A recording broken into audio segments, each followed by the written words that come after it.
저희 교회가 믿고 있는 신조 21가지 지난주에 첫 번째 시작했고요. 오늘은 두 번째가 되겠습니다. 다음 주에는 하나님에 대해서 하나님은 과연 어떤 분이신지 우리가 믿고 있는 신조에 의해서 다음 주에 하나님에 대해서 살펴보겠습니다. 그리고 그 다음 주에는 신조를 잠깐 쉬고 제가 다른 말씀을 전하고 다시 신조로 돌아와서 말씀을 전하겠습니다. 지난번에 성경에 대해서 신조 가운데 첫 번째로 성경을 살펴본 이유는 우리 믿음의 근간, 우리 믿음의 기초가 하나님 말씀이기 때문에 신조 21가지 가운데 성경을 전했습니다. 그리고 오늘은 두 번째로 성경을 어떻게 해석할 것인지 너무나 중요하기 때문에 이 말씀을 전하도록 하겠습니다. 성경은 구원에 대한 책이고 구원에 관한 책입니다. 성경의 주제는 구원이며 그 구원의 핵심 인물이 되시고 성경의 주인공이 되시는 하나님의 아들 되신 예수님이십니다. 여러분, 우리가 구원받기 전에는 죄로 인하여 우리들의 영적인 눈이 어두워졌고 하나님을 알지 못했고 하나님과 원수가 되었다라고 말씀합니다. 그래서 우리의 영적인 눈이 가리워져서 하나님의 말씀, 진리를 볼 수 없었고 깨닫지도 못하게 되었다라고 성경은 말씀합니다. 여러분, 우리 하나님께서 우리에게 위대하신 하나님, 살아계시고 좋은 하나님이 천지를 만드셨고 우리의 아버지가 되신다는 것을 두 가지 방법으로 우리에게 제시해 주고 계십니다. 영어로 reveal himself to us. 하나님께서 우리에게 자신을 보여주시는데 그것을 가리켜서 기독교 용어로 계시라고 합니다. 계시. 이 계시란 말은 덮여 있는 것을 이 면사포를 신부의 얼굴을 가렸던 것처럼 이렇게 벗겨내는 것을 신혼 결혼식 첫날 하는 것처럼 계시라는 것은 하나님의 비밀이 덮여 있던 것을 이렇게 열어서 보여준다. 쉽게 이해하게 한다. 그게 이제 계시의 의미가 되는데요. 하나님은 우리에게 일반 계시와 특별 계시를 주고 계십니다. 일반 계시는 천지 만물, 때와 연한, 일자, 태양의 어떤 빛을 발하는 것, 꽃 한 포기, 꽃 한 줄기 이런 모든 자연의 아름다운 모습을 볼 때 이 세상은 우연히 이런 것들이 존재하는 것이 아니라 위대하신 분이 만드셨다. 우리는 그분을 섬기고 그분을 예배해야 된다. 미신을 섬기고 우상을 섬겨서는 안 된다라고 깨닫게 해주는 하나님의 계시의 방법이 일반 계시입니다. 그러나 일반 계시로서는 우리의 죄가 어떻게 용서받고 우리의 구주 되신 예수님을 어떻게 믿어서 구원받을지는 부족하기 때문에 하나님은 온전하고 완벽한 계시로 성경 말씀을 우리에게 주셨습니다. 사실 오늘 읽은 이 본문 에베소서 3장 1절부터 11절, 12절까지는 이해하기가 쉽지 않은 구절들입니다. 자, 그래서 오늘 말씀을 다시 한 번만 제가 읽기 원하는 구절이요. 9절, 10절 두 구절만 보겠습니다. 이 두 구절을 잘 보시기 바랍니다. 또 예수 그리스도에 의해 모든 것을 창조하신 하나님 안에 세상이 시작된 이후로 감추어져 온 이 신비, 하나님께서 일반 계시를 통해 하나님이 천지를 지으신 분이라는 것을 알려주시지만 감추어 온 것이 있었습니다. 이 신비, 이 신부는 바로 신비는 교회입니다. 그리고 복음입니다. 그래서 하나님께서는 이 복음, 이 교회, 그리고 예수 그리스도의 십자가의 죽으심을 구약시대 때 보여주신 것이 아니라 때가 되었을 때 하나님의 계획에 따라 주전 정확하게 4년에서 5년 사이에 예수님이 이 땅에 태어나심으로 하나님의 이제 특별 계시가 실제로 예수님의 입술을 통해 하나님 말씀이 우리에게 전달되어지고 성경이 기록되므로 하나님의 구원의 이 계시가 우리 모두에게 명백하게 전달이 되었다라는 것. 그래서 제가 성경 구절 하나를 더 여러분께 소개해드리고 함께 읽기 원하는 것은 히브리서 1장 1절 2절 같이 한번 읽어보시겠습니다. 히브리서 1장 1절 2절 스크린에 한번 우리 또 올라와 있는 구절을 같이 한번 읽어 보시겠습니다. 시작. 지나간 때에는 여러 시대에 다양한 방식으로 대언자들을 통하여 조상들에게 말씀하신 하나님께서 이 마지막 날들에는 자신의 아들을 통하여 우리에게 말씀하셨으며, 예수님 자신이 말씀이시고 말씀이신 예수님이 이 땅에 오셔서 사람의 몸을 입고 오셔서 직접 하나님이신 그분께서 하나님의 특별 계시를 예수님의 입술을 통해 우리에게 전해 주셨습니다. 그리고 복음서 4권이 기록되었고 예수님의 제자들, 사도들을 통해 신약 성경이 기록되므로 하나님은 우리에게 구원에 필요한 계시의 말씀을 온전하게 분명하게 우리에게 전달을 해 주셨습니다. 근데 이 구절을 잘 보시면 지나간 때에는 여러 시대가 언급되고 있습니다. 제가 오늘 사진을 통해 보여드리겠습니다. 여러 시대가 있었습니다. 그리고 다양한 방식으로 구원의 메시지, 특별 계시를 우리에게 전해 주셨던 하나님. 근데 이 마지막 날 오늘 이 시대에는 하나님께서 예수님을 직접 보내주셨고 그분의 입을 통해 증거된 말씀 사복음서를 기록하셨고 그의 제자들을 통해 구원에 필요한 모든 말씀을 우리에게 전해 주셨습니다. 자, 그러면 이렇게 한번 생각해 보겠습니다. 아담과 하와가 지음받고 타락한 것은 지금서부터 대략 6,000년 전입니다.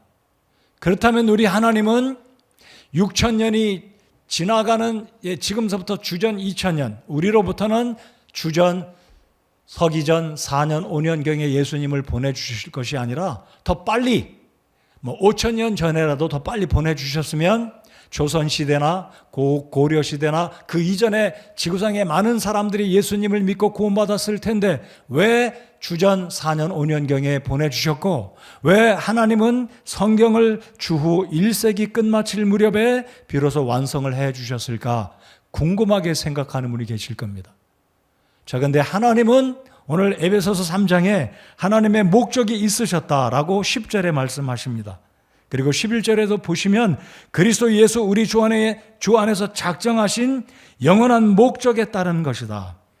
그러니까 오늘 하나님의 이 계시의 말씀을 우리에게 전달해 주시고 기록해 주시고 예수님이 오신 것은 우리가 원하는 시간과 우리가 바라는 때가 아니라 하나님이 계획하시고 작정하신 목적이 찼을 때 하나님은 예수님을 보내주셨고 그리고 성경을 완성해 주셨다. 이것이 하나님의 목표요 계획이다라는 것을 오늘 말씀을 통해서 살펴보겠습니다.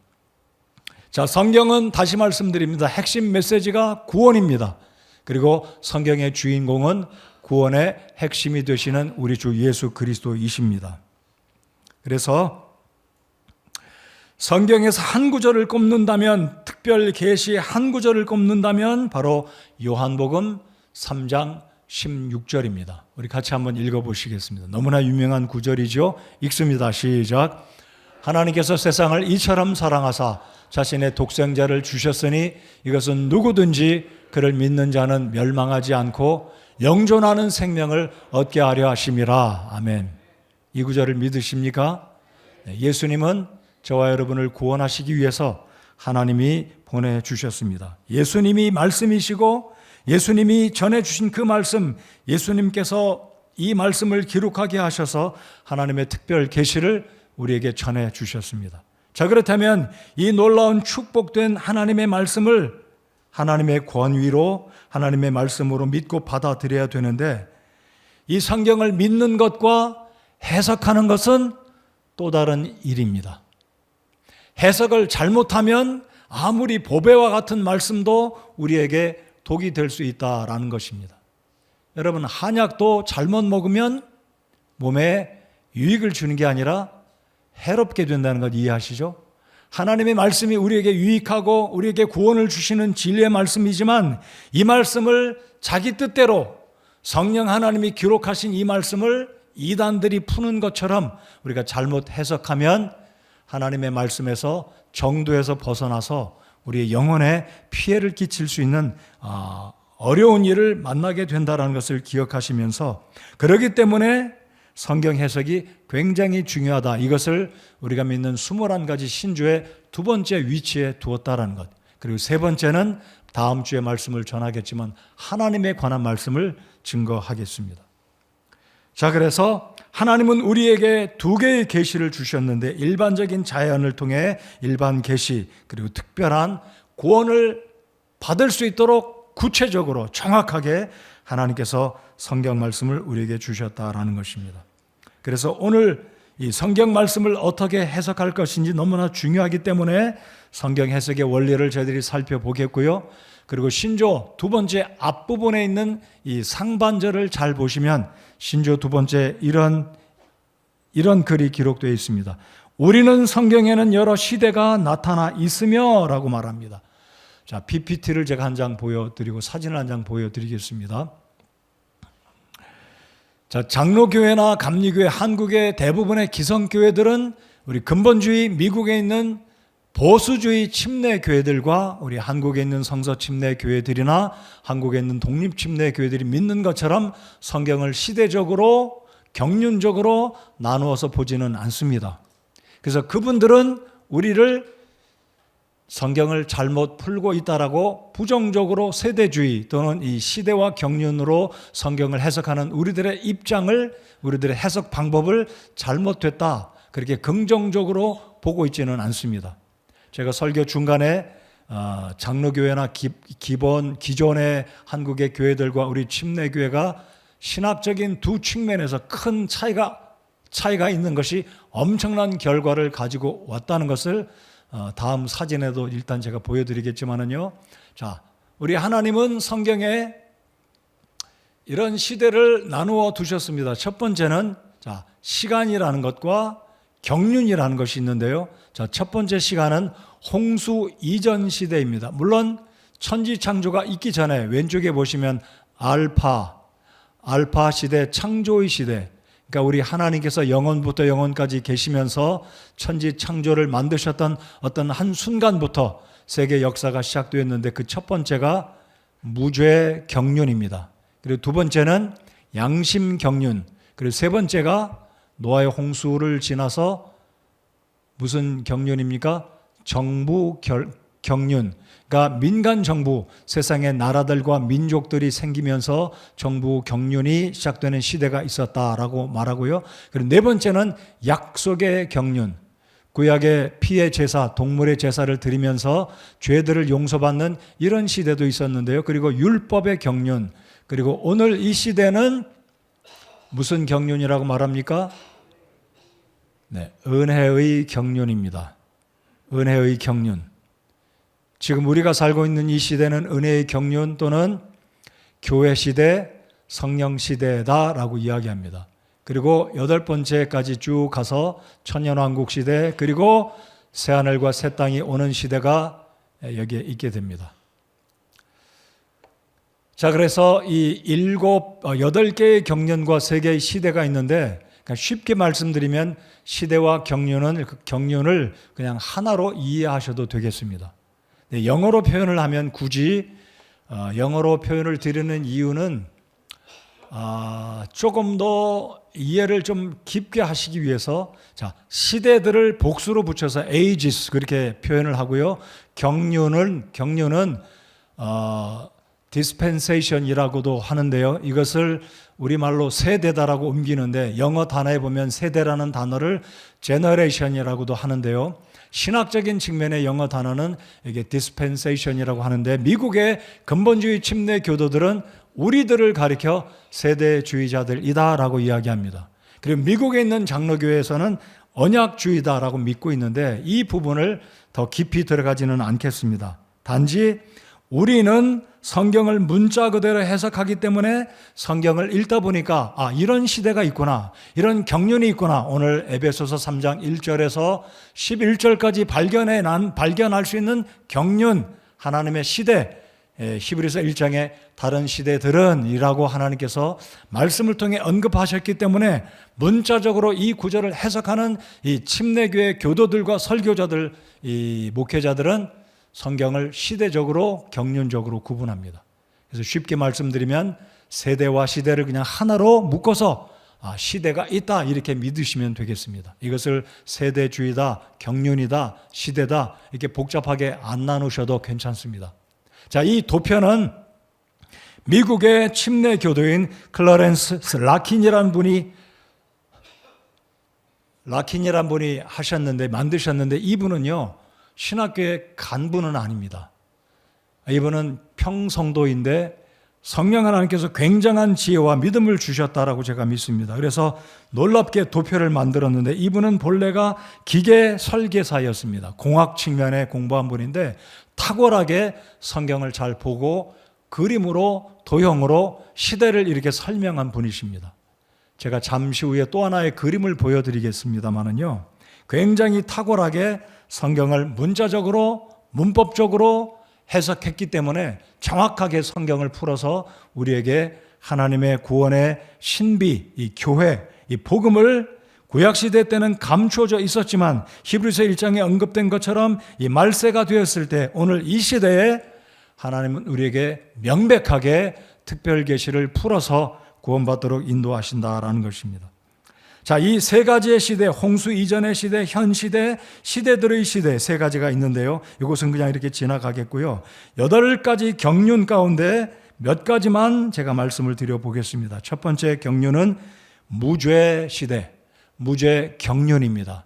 그러니까 죄가 없던 시대. 여러분 창세기 1장부터 2장까지는 죄가 없었습니다. 아담과 하와가 죄를 짓지 않았던 이 시대를 가리켜서 에베소서 3장에 있는 말씀을 대입해 본다면 이때 하나님의 구원의 경륜은 죄가 없던 시대였다. 무죄 경륜이다. 자, 그런데 이 아담과 하와가 하나님의 말씀에 불순종해서 죄를 지음으로 타락이 시작되었는데 두 번째 경륜은 홍수 이전 양심 경륜, 또 다른 말로 양심 시대다라고 표현을 합니다. 들어보셨을 겁니다. 자, 양심 시대 또는 양심의 경륜. 자, 그러면 양심이 무슨 기능을 하는지 말씀드려 보겠습니다. 여러분 창세기 1장, 2장은 양심 시대도 아니고 그때는 양심이 없었습니다. 아니, 사람에게 양심이 없었다? 의아하게 생각하시는 분이 계실 거예요. 여러분, 제게 양심이 있겠습니까? 여러분에게 양심이 있겠습니까? 있습니다. 근데 사람이 악해질수록 이 양심이 무뎌지고 양심의 기능을 제대로 발휘하지 못합니다. 자, 그렇다면 무죄 시대에는 양심이 없었다고 말씀드리는 이유는 왜 때문입니까? 무엇 때문일까요? 양심은 선악을 구분하는 기능을 하나님이 주신 것입니다. 그런데 아담과 하와가 타락하기 전에는 죄를 알지 못했었습니다. 여러분, 사탄이 뱀을 통해 이 선악과를 통해 유혹한 것은 내가 선악을 구별하고 하나님과 같이 될 것이라고 유혹했습니다. 그러니까 아담과 하와가 타락하기 전에는 양심이 필요 없었고 하나님의 공의에 의해서, 거룩하심에 의해서 하나님의 그 형상에 따라 죄를 몰랐던 시대였기 때문에 양심이 필요 없던, 양심이 없던 그런 시대였다라고 우리가 믿는 것입니다. 그래서 양심은 두려움과 후회를 가져다 주고 죄를 지을 때 내가 하나님 앞에 죄를 지어서 잘못했구나, 죄를 지었구나, 양심의 가책을 느끼고 하나님 앞에 돌아오게 하는 기능이 양심이다라는 것입니다. 그러나 말씀드렸던 것처럼 특별 계시인 복음을 통해서 구원받는 것이지 양심이 선해짐으로 죄를 용서받고 구원받을 수는 없다라는 것입니다. 이해가 되셨습니까? 자, 그렇기 때문에 하나님의 경륜 속에는 무죄 시대가 있었고 양심 시대가 있었다라는 것, 이 도표를 잘 보시면 이해가 가실 것입니다. 그리고 하나님께서 죄악이 가득했던 이 시대, 이 지구상에 있는 모든 사람들을 노아의 8가족 이외에는 홍수로 심판하신 그 홍수 시대가 지난 이후에 정부들이 들어섭니다. 나라들이 들어서고 통치자들, 지도자들, 족장들이 들어서는 시대가 있었다라는 것을 구약 성경에서 볼 수 있습니다. 그리고 하나님은 이스라엘 백성들을 세우셨고 그들에게 율법을 주셨고, 그리고 그 시대가 지나고 예수님이 드디어 하나님의 때가 되었을 때 이 세상에 사람의 몸을 입고 이 땅에 오심으로 드디어 신약 시대, 다른 말씀으로 은혜 시대, 성령 시대가 시작되어서 지금까지 이 은혜 시대가 이어지고 있습니다. 그래서 현 시대, 이 시대가 바로 율법 시대가 지나고 오늘 이 시대, 여기 보시면 6번째 은혜 경륜. 그래서 예수 그리스도가 초림해서 다시 부활하시고 승천하시고 하늘로 올라가신 이후로 지금서부터 교회가 시작된 교회 시대가 천년왕국 직전 7년 대환란이 이제 끝마치기 직전, 시작되기 직전 이때까지를 7년간의 공중에서는 우리 주님과의 혼인잔치고 땅에서는 7년 대환란이 있게 되는 이런 시대적인 구분을 우리가 경륜으로 나누어 둔 것입니다. 그렇기 때문에 이런 시대를 성경을 문자적으로 보아야지만 이런 게 눈에 들어오고 하나님의 계시, 하나님의 말씀을 통해 시대마다 제시해주고 계시는 구원의 믿음을 통한 구원의 방법들을 하나님께서 말씀을 통해 우리에게 보여주시기 때문에 정확히 특별 계시인 말씀을 통해 우리가 구원을 받게 된다라는 것입니다. 자, 이제 본론으로 들어가 보겠습니다. 성경 해석의 중요성 세 가지를 말씀드려 보겠습니다. 성경 해석은 너무나 중요합니다. 그 중요성 세 가지를 말씀을 드려 보겠습니다. 자, 그 다음 사진 올려주시기 바랍니다. 자, 이 그림이 무슨 그림인지 여러분 잘 아시죠? 하나같이 여기에 있는 한 7, 6명들은 검은 안경을 썼는데 다 시각장애인이지 않습니까? 네 글자로 맹인모상이라고 합니다. 맹인들이 코끼리 뒷다리를 만지고 꼬리를 만지고 귀를 만지고 상아를 만지고 코끼리는 무엇과 같다. 무슨 의미입니까? 다 해석이 다르다는 거죠. 코끼리는 하나의 동물, 4발 달린 동물인데 어떤 사람은 해석에 따라 상상에 따라 코끼리가 기둥도 되고 부채도 되고 다 다른 겁니다. 여러분, 하나님께서 우리에게 말씀을 주셨는데 특별 계시, 구원을 받으라고 이 말씀을 주셨는데 잘못 해석한다면 구원을 받을 수 없게 된다라는 것. 해석이 너무나 중요하다라는 겁니다. 오늘 제가 언약신학과 그리고 세대주의 신학을 말씀을 드렸는데 해석을 잘못하면 교회가 또는 구원받은 그리스도인들이 7년 대환란에 참여하게 된다라고 잘못된 해석을 하게 되는 이유도 해석의 차이 때문이다라는 것. 제가 잠시 후에 그림을 보여드리겠습니다. 자, 그렇다면 해석은 너무나 중요하기 때문에 성경을 읽고 연구하는 것도 중요하지만 해석도 너무나 중요하다라는 것 꼭 기억하시기 바랍니다. 성경 해석이 사실 어렵습니다. 오늘 읽은 본문 에베소서 3장도 사실 어려운 구절들입니다. 그렇지만 목회자들이 있고 교사들이 있기 때문에 성경 공부를 통해서 하나님의 말씀을 제대로 파악하고 공부하고 해석해서 하나님의 뜻을 이루어 드리는 것이 너무나 중요하다고 믿습니다. 그렇게 믿으십니까? 네. 자, 그래서 성경 해석은 너무 중요하다. 베드로전서 1장 20절 다 같이 읽겠습니다. 시작. 먼저 이것을 알라. 성경 기록의 대언은 결코 어떤 사적인 해석에서 나지 아니하였나니. 사적인 해석에서 나면 안 됩니다. 성경을 해석하는 원리에 입각해서 성경을 해석해야 제대로 하나님 말씀을 이해하게 된다라는 것입니다. 예를 들면 사도행전 8장을 보시면 이디오피아 내시가 예루살렘에 예배하러 왔다가 이디오피아로 다시 병거를 타고 돌아갑니다. 그때는 차를 타고 비행기를 타고 가던 시대가 아니기 때문에 이 마차를 타고 돌아가는데 시간이 많으니까 마차에 앉아서 이사야를 펴서 읽고 있었는데 이 에디오피아 내시가 이사야 말씀을 읽지만 해석할 방법이 없었습니다. 이해를 못하는 거죠. 그러니까 그 말씀이 구원에 관한 말씀인데 아까 읽었던 히브리서 1장 1절 말씀처럼 대언자들을 통해서 기록한 이사야의 말씀인데 이해를 못하는 거예요. 해석을 못하니까 구원에 관계된 구절을 읽으면서도 구원을 못 받는 거예요. 그래서 빌립 전도자가 말씀을 풀었을 때 이디오피아 내시가 구원을 받습니다. 그러므로 해석은 너무나 중요하다.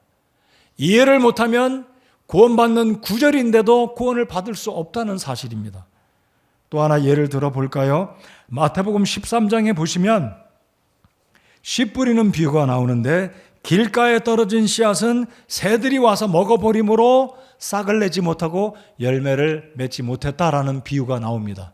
그러니까 길가에 떨어졌다는 그 씨앗은 새가 먹었다고 그러는데 그 새는 바로 무엇을 의미하냐면 하나님의 말씀이 우리의 마음속에 떨어질 때 이해하지 못하기 때문에 사탄이 그 말씀을 가져가 버린다라는 이 의미로 예수님이 비유의 말씀을 다음 구절, 그 아래 나온 구절에 우리 주님이 해석해서 풀어주고 계십니다.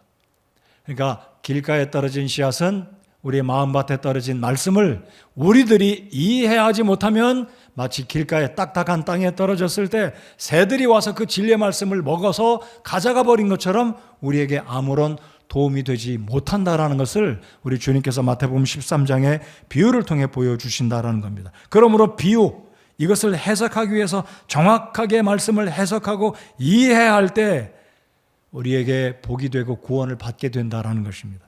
자, 두 번째로 성경 해석이 왜 중요합니까?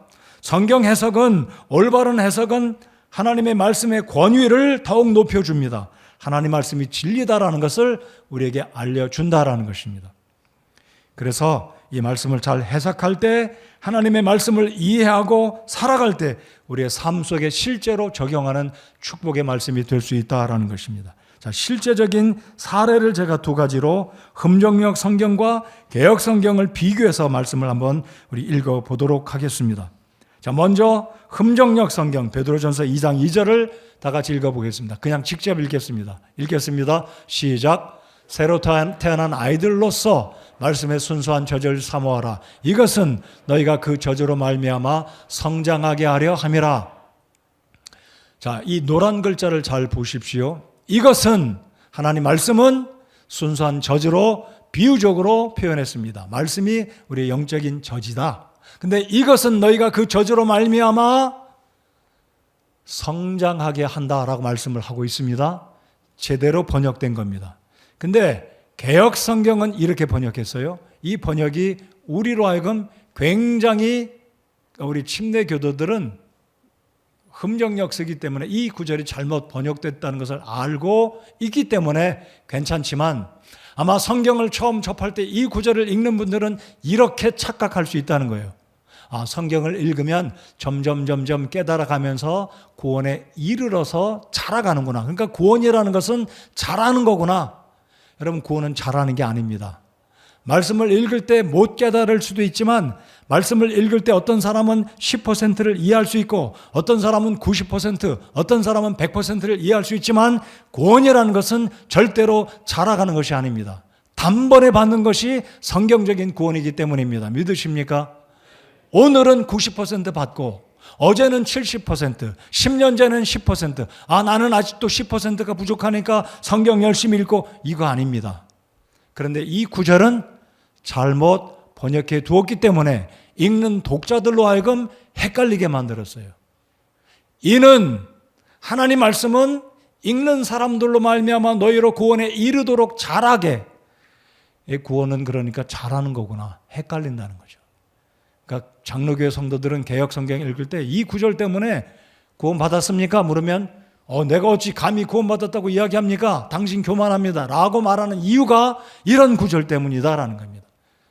행위로 구원받는 게 아닙니다. 은혜로 구원받는 줄 믿으십니까? 그렇기 때문에 성경을 제대로 해석하려면 제대로 된 번역본을 잘 써야 된다는 겁니다. 성도 여러분, 우리 교회가 사용하는 흠정역 성경 사용한 지 이제 10년 조금 넘었나요? 8, 9년? 네, 흠정역 성경이 사실 딱딱하고 운율도 우리에게 익숙하지 않고 직역이고 낯설은 그런 표현들이 있지만, 그래도 성경적으로 바르게 번역된 최고의 성경이다라고 믿으시기 바랍니다.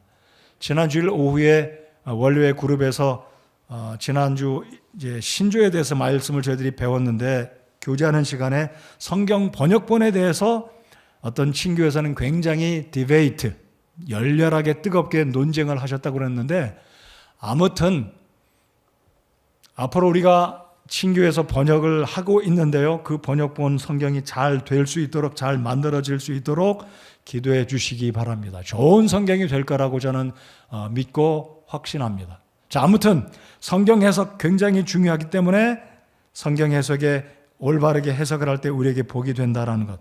그래서 올바른 성경 해석은 세 번째로 올바른 적용을 낳는다. 올바른 성경 해석은 하나님 말씀을 권위 있게 하나님 말씀에 순종하는 축복으로 이어지게 만들고, 성경 해석이 너무나 중요하기 때문에 성경 해석의 의미를 잘 두어야 된다는 세 가지 측면을 말씀을 드렸습니다. 이제 두 번째로 성경 해석의 원리, 오늘 말씀의 핵심이 되겠습니다. 성경 해석의 네 가지 원리를 기억하시기 바랍니다. 자, 스크린에 네 가지 원리 우리 같이 한번 읽어보면서 아예 외우시기 바랍니다. 자, 읽겠습니다. 시작. 문자적 해석, 문법적 해석, 역사적 해석, 종합의 원리. 자, 이제 스크린 내려주십시오. 자, 외워보겠습니다. 문자적, 시작. 문자적 해석, 문법적 해석, 역사적 해석, 종합적 해석, 종합적 원리. 자, 네 번째 이 종합적 원리란 성경 구절의 해석이 잘 안 되면 또 다른 성경으로 대입해서 성경으로 하여금 성경을 해석하게 하라. 이것이 네 번째 종합적 원리, 성경으로 성경을 해석하게 하라. 다시 반복해서 말씀드리면 문자적으로 첫 번째, 두 번째 문법적으로, 세 번째 역사적으로, 네 번째 종합적 원리, 성경을 성경으로 해석하라. 자, 이제 하나씩 제가 말씀을 드려보겠습니다. 먼저 첫 번째 문자적 해석입니다. 여러분, 아버지 어머니가 돌아가실 때 유언을 남겼다면 이거 우리 어머니가 비유로, 은유로 또는 풍자로, 풍유로 말씀하셨다고 해석하면 엄청난 오해가 벌어질 거예요. 편지는 문자적으로 일단 받아야 됩니다. 우리나라 헌법을 문자적으로 받지 않고 풍유적으로, 은유적으로 이거 해석한다면 굉장히 많은 사람들이 다칩니다. 헌법, 중요한 헌법이잖아요. 문자로 받아들여야 됩니다. 여러분, 성경은 헌법보다 더 위에 있는 상위 권위라고 믿지 않으십니까? 대답해 보십시오. 이해가 되십니까? 성경은 헌법보다 최상위의 우리 삶의 권위를 지닌 말씀입니다. 맞습니까? 그렇다면 이걸 문자적으로 받아야 하나님의 말씀을 우리 삶에 실천하잖아요. 이거를 가지고 풍유적으로 이솝의 우화처럼 옛날 이야기처럼 은유로 상징으로 푼다면 안 되는 겁니다. 그래서 우리 침례 교도들은 성경 말씀을 첫 번째 해석의 원리가 문자적으로 literal translation, 리터럴한 방법으로 이 말씀을 번역하고 옮기고 문자적으로 해석해야 되는 거예요. literal interpretation이 중요하다라는 뜻입니다. 자, 그래서 문자적 해석으로 풀 때 우리가 오류를 막게 된다. 자, 사진을 하나 올려주시기 바랍니다. 신약 성경에는 세 종류의 사람들이 있습니다. 자, 이 그림을 보시면서 귀를 기울여 주시기 바랍니다. 신약 성경에는 세 그룹의 사람들이 있어요. 그러니까 어떤 분들은 황인종, 흑인종, 백인종 말하나 보다. 이게 아니에요. 세 종류의 사람은 이스라엘 백성, 괄호 열고 히브리인 또는 주이시 피플, 유대인입니다. 한 그룹이죠. 이스라엘 백성. 두 번째 그룹은 난 주이시. 이 세상의 모든 사람들은 주이시 피플을 제외하면 모든 사람들은 이방인입니다. 이방인들. 그러면 또 한 그룹은 누구냐면 신비, 오늘 에베소서에서 말씀한 신비가 무엇이냐면 바로 유대인들도 이방인들도 같은 공동체에 들어가 있는 이 신비 교회입니다. 이 교회 속에는요, 여러분 신약 성경을 잘 보시면 유대인 신자들도 있고 이방인 신자들도 있습니다. 구원받은 유대인들도 교회에 있었고 이방인들 가운데 구원받은 사람들도 교회에 있었습니다. 그러니까 세 그룹이 신약 성경에 나타나 있는 거예요. 이방인들 가운데 구원받지 않은 이방인들, 구원받은 이방인들은 교회, 그리고 아직까지 구원받지 않은 혈통적인 유대인들, 여러분 온 세상에 퍼져 있는 유대인들 가운데 구원받지 않은 유대인들이 훨씬 더 많습니다. 그러니까 지금 이 시대에도 세 종류의 사람들이에요. 이방인들, 구원받은 이방인들, 유대인들, 그리고 교회 안에는 유대인들 가운데 크리스찬도 있고 이방인들 가운데 크리스찬이 있습니다. 이해가 되셨죠? 맞습니까? 논리적으로 맞고 성경적으로 맞습니다. 자, 그럼 이제 도표를, 사진을 보시겠습니다. 이거는 라킨이라는 분이 만들었는데 굉장히 이분은 성경을 보는 해안이 있고 정확합니다. 자, 보시면 여기가 교회 경륜입니다. 교회 시대입니다. 이 교회 시대가 언제 끝나냐면 예수님이 공중에 강림하시면 교회가 휴거돼서 교회가 올라갑니다. 자, 두 번째 심판의 경륜. 여기 보시면 1, 2, 3이 있어요. 세 그룹입니다. 그런데 장로교회는 성경을 문자적으로 해석을 안 하기 때문에 유대인들을 또는 이스라엘 백성들을 교회라고 봅니다. 영적으로 해석합니다. 문자적으로 해석해야 되는데 이스라엘이 교회고 교회가 이스라엘이다라고 이야기합니다. 이것은 굉장히 심각한 문제가 발생되는데 이게 무엇이냐면요, 교회가 이스라엘이라고 말한다면 예수님이 공중에 강림하실 때 교회가 공중으로 올라가는 게 아니라 이 땅에 여기 보시면 이방인들, 유대인들이 남아있어요. 구원받지 않은 유대인들이 땅에서 7년 대환란 동안에 7년 대환란에 참여한다라는 겁니다. 이것을 가리켜 종말론에서 환란 통과설이다라는 거예요. 여러분, 대부분의 침례 교도들과 침례 교회와 침례 교회 설교자들은 저를 포함해서도 여러분도 그럴 것이고 우리는 환란 통과설을 믿지 않습니다. 예수님이 오시기 전에 모든 구원받은 성도들은 이 땅에 남겨지지 않고 대환란과 상관없이 공중에 올라가 주님과 더불어 어린 양의 혼인잔치에 참여하게 된다라고 믿습니다. 여러분 믿으시면 아멘 해보십시오. 여러분 아멘 안 하셔도 괜찮아요. 여러분 믿으셨기 때문에 신학적으로 여러분이 착각하고 환란 통과한다고 믿으셔도 예수님이 여러분 데려가실 것이라고 저는 믿어요. 저 그렇게 믿어요. 왜 내 믿음까지 목사님은 그렇게 믿습니까? 라고 말하실지 모르겠지만 성경이 그렇게 옳게 말하고 있기 때문입니다. 이해가 되셨습니까? 근데 장로교에서는 이스라엘을 교회로 보기 때문에 성경을 문자로 해석을 안 하고 언약으로 해석하기 때문에 제가 언약에 대해서는 언급을 안 하겠습니다. 그렇기 때문에 교회가 지상에 남아있는 거예요. 환란에 통과할 수밖에 없는 겁니다. 장로교에서 두 종류입니다. 환란을 3년 반 지난 다음에 올라간다. 환란 통과설. 그리고 아예 환란 7년을 전부 다 통과한다라고 보는 두 종류가 있습니다. 7년을 그냥 꼬박 7년 다 통과한다라고 믿는 장로교회 신학자들이 있고요. 3년 반 다음에 올라간다라고 믿는 사람들이 있습니다. 그러나 우리는 성경을 문자로 믿기 때문에 문자적으로, 문법적으로, 역사적으로 세 가지 다 적용됩니다. 역사적으로 제가 설명을 드리면 또 시간이 늘어나니까 여기까지만 하겠습니다. 그러니까 우리는 문자적으로 성경을 해석하기 때문에 교회와 이스라엘은 분명히 혈통도 다르고 민족도 다르고 믿음도 구원의 결과도 다르기 때문에 하나님은 우리를 구원하셨기 때문에 예수님의 신부된 교회를 절대로 대환란에 당신의 신부를 버려두지 않는다라는 겁니다. 우리 주님을 찬양하고 우리 하나님께 감사드리십시다. 절대로 주님의 신부는 교회는 환란에 참여하지 않습니다. 왜입니까? 문자적으로 성경을 해석하고 경륜적으로 성경을 보면 이게 맞다라는 겁니다. 맞습니까? 맞아요. 이게 성경적입니다. 그렇죠? 그렇기 때문에 우리가 성경을 제대로 해석을 하기 위해서는 문법적으로, 문자적으로, 그리고 역사적으로 해석해야 되는 것입니다. 자, 그 정도로 하고 이제 문법적으로 해석해야 되는 거 말씀드려 보겠습니다. 여러분 성경은 히브리어, 헬라어로 기록됐고 제 세 번째 언어 아람어가 일부가 들어있습니다. 구약 성경에 일단 세 개 언어라고 말씀드리는데 대략 두 가지예요. 히브리어, 헬라어. 근데 이 언어는 사람들이 사용하는 그 당시에 셈족의 언어였습니다. 사람들이 사용하는 언어이기 때문에 나 어제 어디에 갔었다. 그럼 문법적으로 어제는 말 그대로 어제입니다. 오늘이 아닙니다. 그렇다면 성경은 하나님이 사람이 사용하는 언어로 어제라고 표현한 것은 분명히 어제입니다. 오늘은 분명히 오늘입니다. 그러면 미래 또한 미래, 문법적으로 미래입니다. 그렇다면 예수님이 오실 것, 성경에 기록한 시대들, 경륜들, 과거는 과거이고 현재는 현재이고 그리고 미래는 미래를 가리키고 있다라는 것으로 문자적으로, 문법적으로 믿어야 된다라는 겁니다. 여러분 우리가 과거, 현재, 미래 헷갈리게 표현합니까? 시장에 갔다 왔는데 나 내일 시장에 갈 거야. 나 내일 시장에 갔다 왔어. 이렇게 표현합니까? 나 어제 시장에 갈 거야. 이렇게 표현합니까? 아니지 않습니까? 성경은 사람의 언어로 기록됐기 때문에 문법적인 표현도 정확하게 하나님은 우리에게 이해하기 쉽도록 기록해 두셨다라는 겁니다.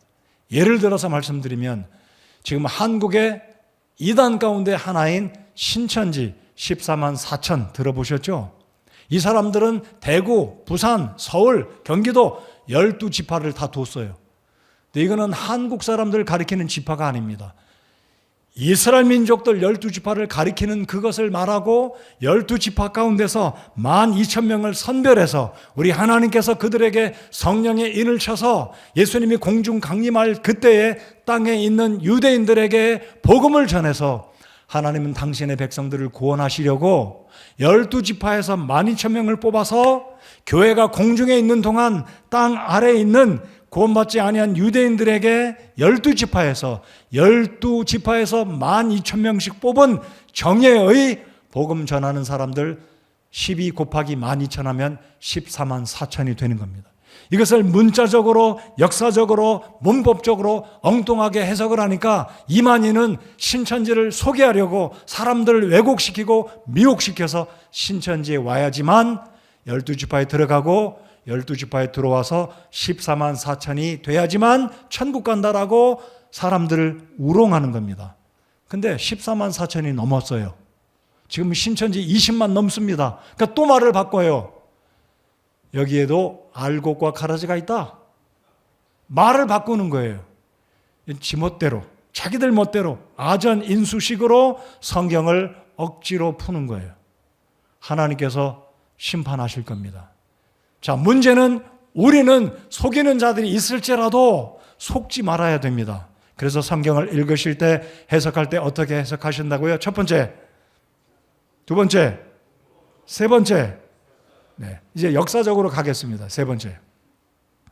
자, 왜 역사적으로 해석하는 게 중요하냐면요. 구약 역사는 지금서부터 4,000년 전, 5,000년 전, 3,000년 전, 우리랑 문화도 다릅니다. 습관도 다릅니다. 언어도 다릅니다. 시간도 그렇게 차이가 나요. 예를 들면 신약에서 한 가지 예, 구약에서 한 가지 예를 들어서 말씀드려 보겠습니다.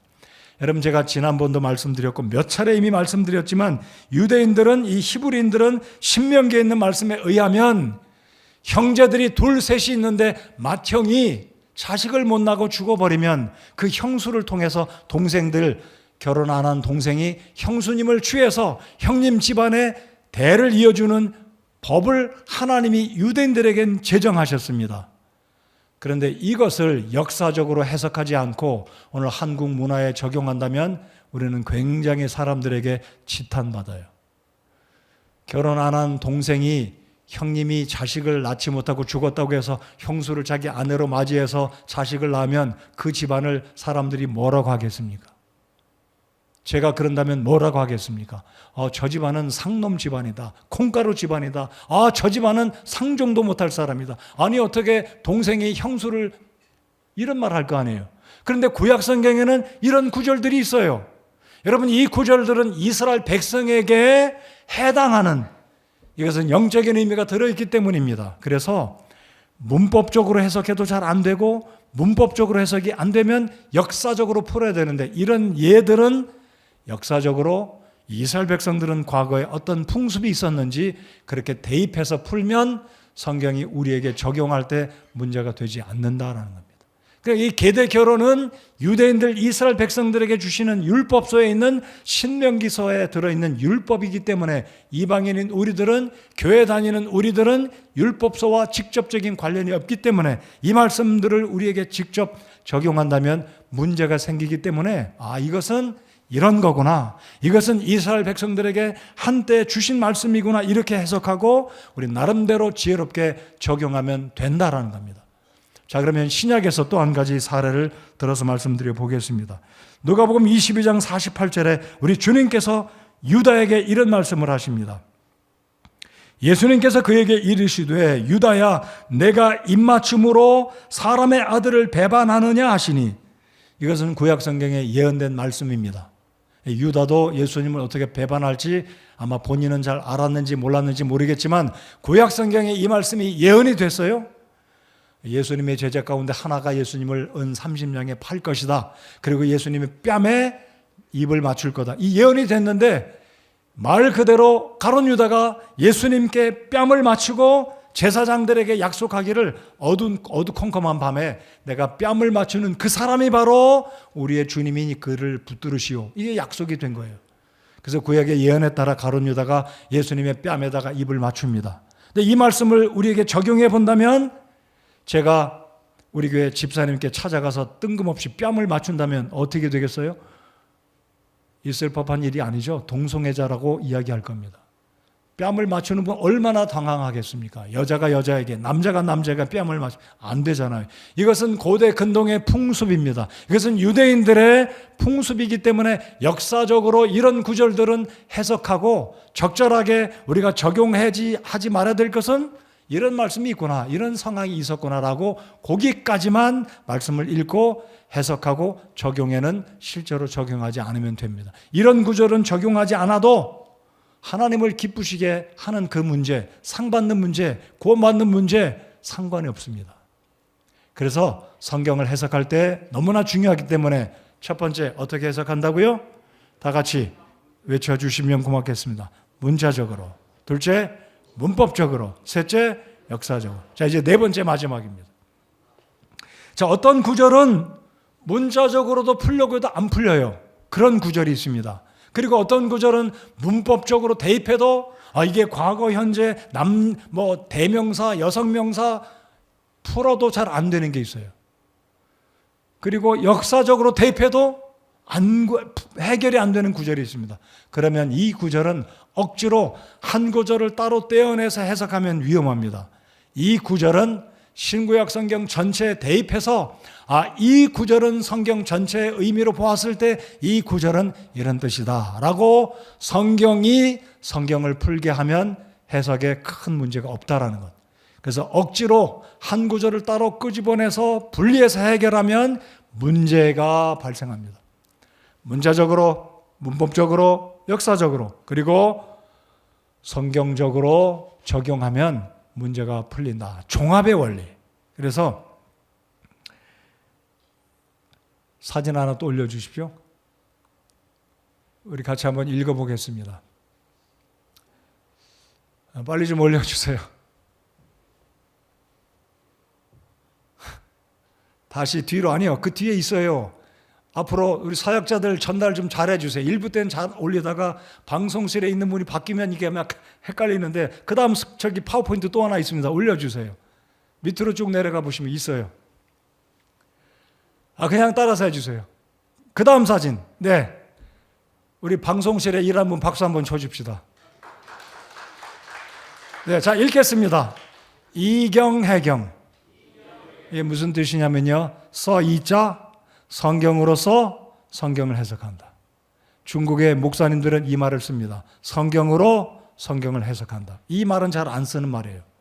성경으로 성경을 풀어야 문제가 발생하지 않습니다. 자, 첫 번째 문자적으로, 두 번째 문법적으로, 셋째 역사적으로, 그리고 마지막 네 번째 아무리 앞에 있는 세 가지 방법을 동원해도 말씀이 해석이 안 되면 전체 성경의 의미, 우리가 믿는 21가지 신조를 대입하고 일반적으로 믿는 성경의 교리를 대입하면 한 구절 해석에 문제가 풀리게 될 겁니다.